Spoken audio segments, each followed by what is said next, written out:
What is going on, guys? Today we are looking at Diogo Jota. He is the newly Liverpool player.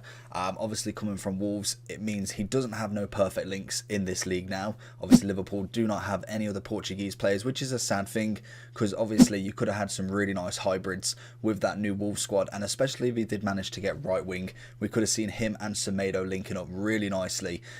In the team we're going with, it's pretty much the same as what we've been rocking all week with the BPL squad. Obviously Henderson's a strong link now for him. A lot of the Liverpool players will make it into a lot of the first teams, so that's always something that you can kind of take with this card.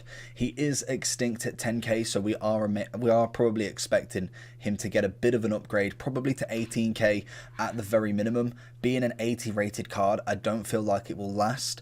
It's just right now he's probably one of the better left wings you can get in the BPL for the price. Basically, you could get someone pretty much like Mane, or someone pretty much of the same caliber, but they're going to cost you through the nose. Whereas 10k really isn't anything, and from what I've used him, he's actually a really good player. We managed to pack him probably about 30 packs in, so not a bad player to get in there. Henderson, obviously a good link to him, and then we've got Reguilón, the newly Spurs player, so that's always pretty good.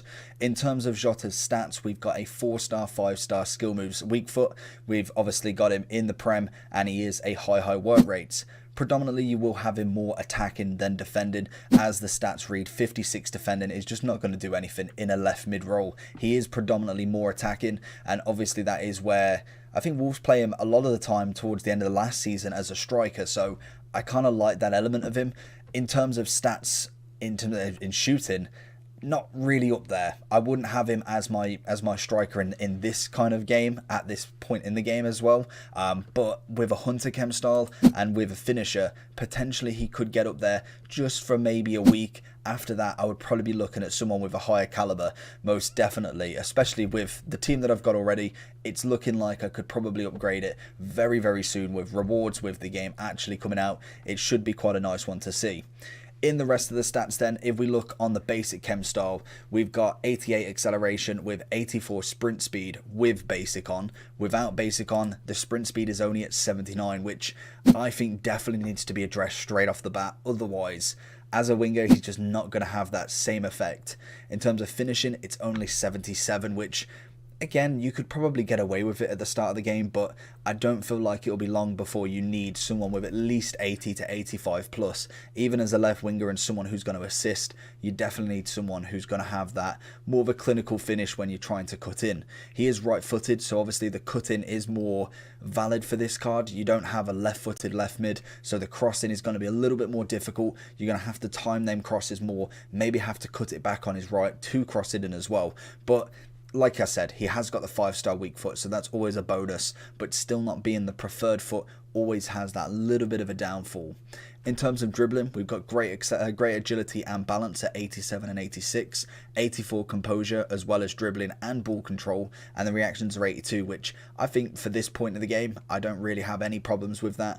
In terms of passing, it's a little bit poor, and I think this is where the more striking element comes. He's got the dribbling.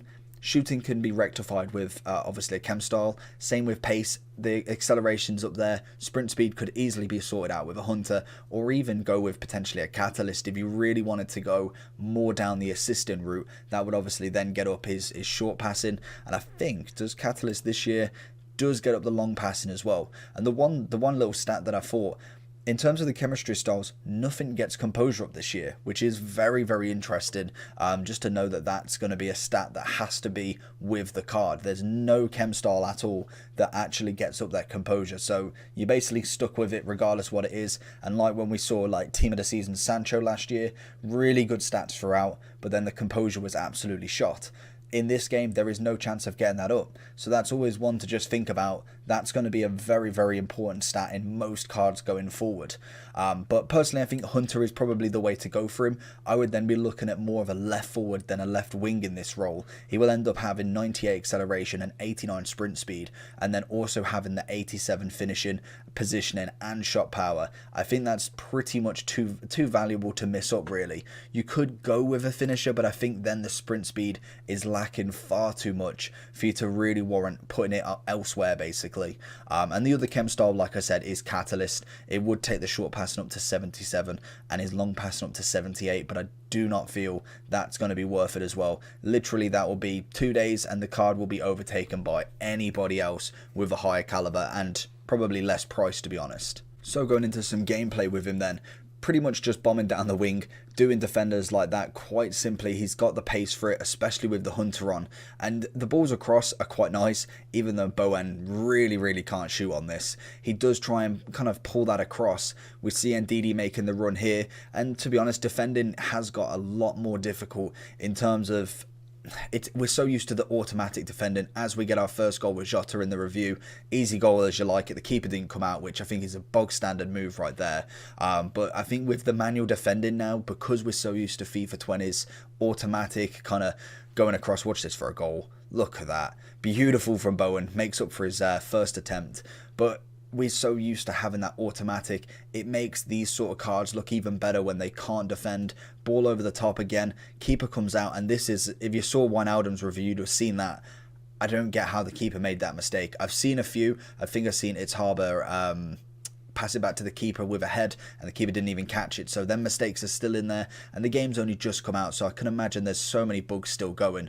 But we can see his run, really good dribbling. Keeper makes a cracking save there. In terms of traits, he doesn't really have too many, so it's always something to just bear in mind with this card. But he does do well. He manages to get the finesse off. He's got a good shot on him, and overall, he's not a bad player to start with. I think I've seen quite a few people mention him, and for 10k, especially before his price goes up, definitely worth a little try at the very minimum if you've got a Premier League team. So let's get into the overall review then. So going into the overall for him then, I thought he was a good player. The links you've got are pretty endless, especially with the Liverpool players this year. You've obviously got Firmino up front, you've got Henderson, you've got Thiago, Robertson. Even then, if you kind of go away from them, Ronaldo's a weak link at the very least with him. You've got Bruno in the Premier League, who's a good link. Pretty much most of the Wolves squad still will link with him, obviously being Portuguese, and then any Prem player, obviously. Even icons, you've got a few decent ones with Figo, with Rui Costa, with Eusebio. Some really nice links that you can actually get with this card. Granted, you're probably not going to use him that long with the icons. You could potentially have him with a few of the Liverpool players. Obviously Robertson, if you pack him or get someone along them lines, then obviously it will be a nice link to have straight off the bat. In terms of overall rating, I've given him an 8 out of 10, and personally that's just from him being an 80 rated card. I'm not saying he's going to be, if I rate a Neymar at 8 out of 10, it's totally different calibers. For an 80 rated card, he is a good card. In terms of compared to someone like Neymar, nowhere near. He just can't be. You can't rate a 92 rated card compared to an 80. So for right now, I think he's a very nice card. But like I said, 1 week in, and pretty much most people are probably on to the next player more than likely. You've got Sane, who's moved to Bayern Munich. You've then got Neymar, like I said, Hazard. You've got so many different options that you can go for quickly as well. These are players that are obtainable within the first month at the very least, let alone any of the special cards, any promos we get within that first month. One to watch is coming out, so we're going to have a few different cards there. Obviously it has been announced who is in one to watch for I think for the part of the first team, but this year they're having 2 one to watch teams, and it's going to run for practically 2 weeks, so it's going to be very interesting to see who and what players have managed to get in there. In terms of the stats then and what he can actually do on the ball, I've given him an 8.5 for his pace, I've given him a 7 for his shooting, 6.5 for his passing, 8 out of 10 for his dribbling. Defending, I don't really count because he's not a defender in the slightest, and then 7 out of 10 for his physical. I think physical wise did surprise me a lot more. I really didn't expect him to be anything on the ball, but actually keeps it quite nicely and really uses that aggression to get the ball back, with obviously a Hunter Chem style, as you can see on the screen. Does put his pace up a very good amount. A +10 is always useful for a card like this, especially if you are going to be playing him on that deep wing role rather than the left forward. I feel like if you're going for left forward, you could potentially go for a different one, but I think personally this is going to be the best one you can get, mainly just for that finishing. That's going to be the crucial part of him, because he's not much of a crosser. I think 68 crossing speaks for itself. even with a catalyst. It goes up to 83, but I feel like that's still low in comparison to another card that has, for instance, a 75 base. That will potentially go up to near a 90. So overall wise, not a bad player, but will end up going down quite quickly. He's just a right now sort of player, so I thought I'll get this video out. I've been enjoying him. He's a 10k extinct player, and hopefully you can pick up one. You should be able to get one pretty easily. When I looked earlier just to make sure that the price range hasn't been updated, there was one already there, so it shouldn't take too long to get him for 10k, and predominantly you can make a little bit of profit. As soon as he updates in terms of price, more than likely go up to 15 to 18k, you can go and sell him for 8k more and go and buy yourself someone else. But hopefully you enjoyed the video. Make sure you like and subscribe, and that's it for the next one. Peace.